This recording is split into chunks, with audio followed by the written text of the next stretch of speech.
I got it. It's like right here. Whenever we decide to start one stretch of respite, we might want to do a camping trip or something too, or get out of the city for a little bit. Logan has camping gear, but we've only played with it so far. He's gotten to use it more than we did. Hey, Maureen, I'm filming Logan sharpening a knife. Can you sing some ambient sounding Asian music? I don't know. Like... Let me find something. Boom, boom, boom.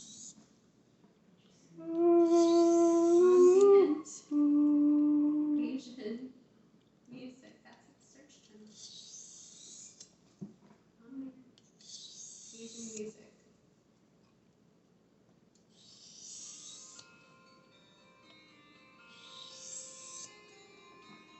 Is that Asian? It's definitely ambient.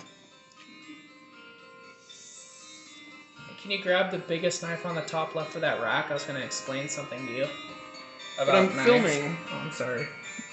So show this to Dad. I feel like I know this song.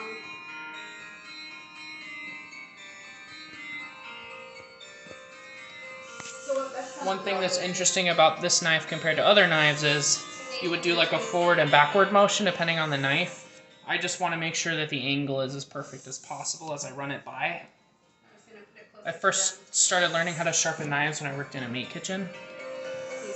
So, if you notice, like if you watch a Japanese chef, they go forward and back, but they also get the rock prepped for about, 10 to 12 hours or more. Wow. And they go forward and back because on the end of the blade right here, it pokes out, it protrudes, and that's the part that protects their fingers. And since it's like exposed in the front, they can go the full length of the blade. I can't do that because of the handle, so I have to go like this. And keep measuring my degree. I have to feel the end of the blade. Whoops.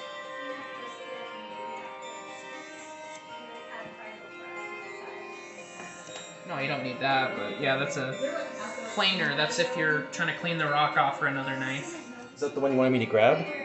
Oh no, I meant the knife, so I could explain something. Well, what knife? The big one on the top left of the steak knife drawer? The chef knife? Yeah. So, this one's kind of just aesthetic, but at the end of a Japanese knife it would be flush right here with the blade. So they could take the knife and go forward and backward the whole length like this. And that's how they sharpen it. This knife is different. Yeah, that's kind of like my EDC knife. My other knives I don't really use because I want to keep them pretty. Yeah. So is that side softer? That was a 3,000 grit. This is like the 8 or 10,000 grit. Chalky. Oh, it's crazy. You barely need this side. This side is for like blade perfecting.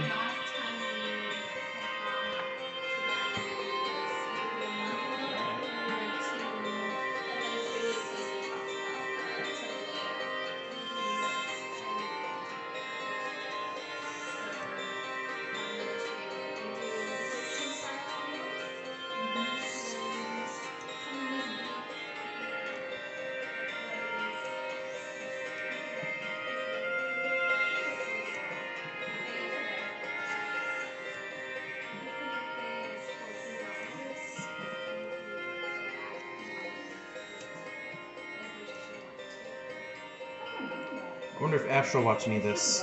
He's like my only follower on YouTube. That's funny. This one's not like the most greatest brand, but it is like a $50, $60 knife sharpening kit. Holy crap, yeah, maybe I'm not buying one then. And I'm really amateur, but I've been practicing with like, wood files and some other knife kits. My knives are sharp enough to shave hair off my arm, but I don't like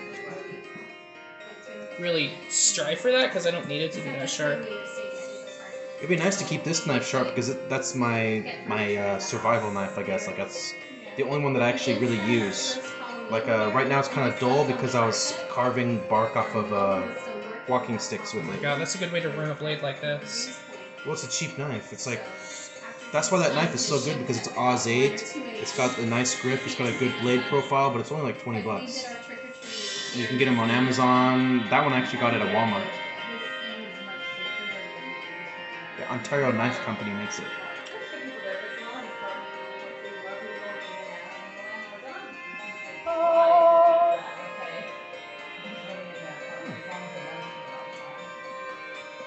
Like, do you have a piece of paper?